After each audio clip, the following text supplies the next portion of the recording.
It's Sunday, and on Sundays, we get a little snarky. Here's a roundup of some of the most bananas articles from the British media about the British royal family from the past week. Let's go! Oh, come on! They're trolling me, right? Prince William shares unusual royal food habit with his dad, King Charles. Is it about how he eats pizza on the couch?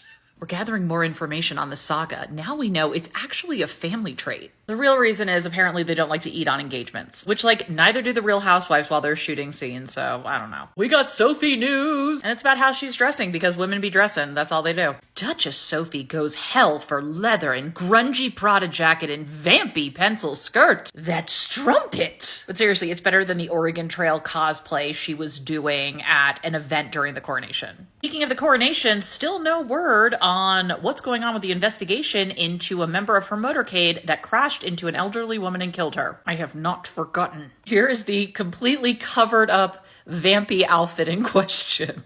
I mean, there's a whole nother real leather versus faux leather conversation, but I was not expecting this. Breaking news. Catherine, Princess of Wales, laughs.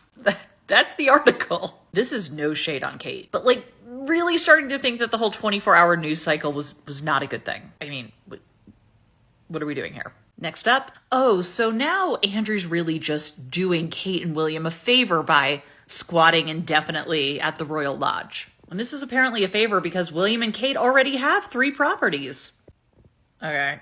Still doesn't make a man credibly accused of sexual assault who was palling around with a predator who also did some shady side deals as the UK trade envoy allowed to stay in this house. Again, enjoying the privileges of being a royal without actually being a working royal because of his own faults. But let's be clear, Prince Andrew is not the problem. The problem is obviously Harry and Meghan. Assault allegations or an Oprah tell-all.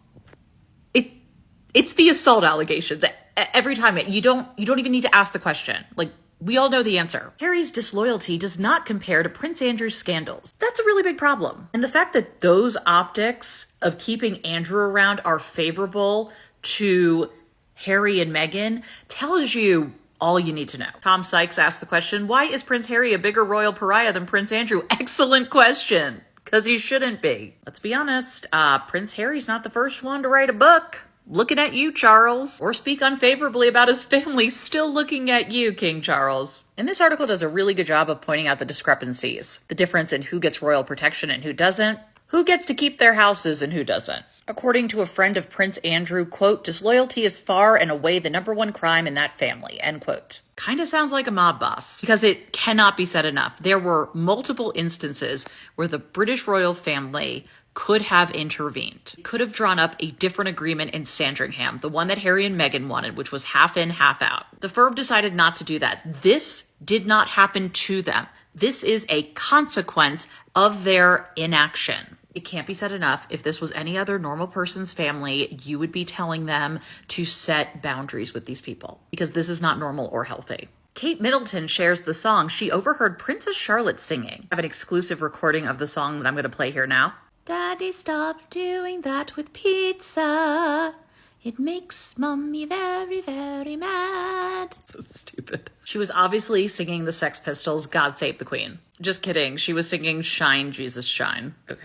Kate and William's U.S. expansion as Harry and Meghan popularity plummets. Kind of seems like one should be expanding into actual Commonwealth countries, but okay. The evidence of this is that, as we spoke of last week, Prince William put in trademarks for something resembling a fun run, which, as I've said, the quickest way to plummet your pretend popularity in America is introduce another sponsored fun run. They're still quoting that Gallup poll as evidence. But honestly, I hate the polarities that they set up for these people. They could just exist outside trying to best one another. Speaking of that, Meghan Markle's secret revenge from royal family and their choice of wedding car exposed. So this makes it seem like Meghan Markle did something against the royal family, but what they actually say is the opposite. It's been teased that there may have been an apparent dig towards former actress Meghan in the choice of vehicle that took the bride and her mother to the venue for the ceremony.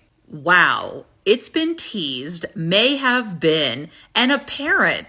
So again, nobody knows anything, but let's just roll with it. They are believed to be put in the same Rolls Royce that was used to transport the late Wallis Simpson to the funeral of her late husband, Prince Edward. Let's say that was true. It's a really gross thing to do to someone. Being compared to Wallis Simpson is not a compliment. The fact that these things are framed as like secret revenge, like how cheeky was this? No, if this is true, it's really freaking rude. It is middle school behavior. And I'm not even saying if the British royal family did this, I'm just saying the way they write about it. And finally, heartfelt way Meghan Markle could apologize to the public after her mishaps revealed. What is wrong with these people? And that's this week in Sunday Snark.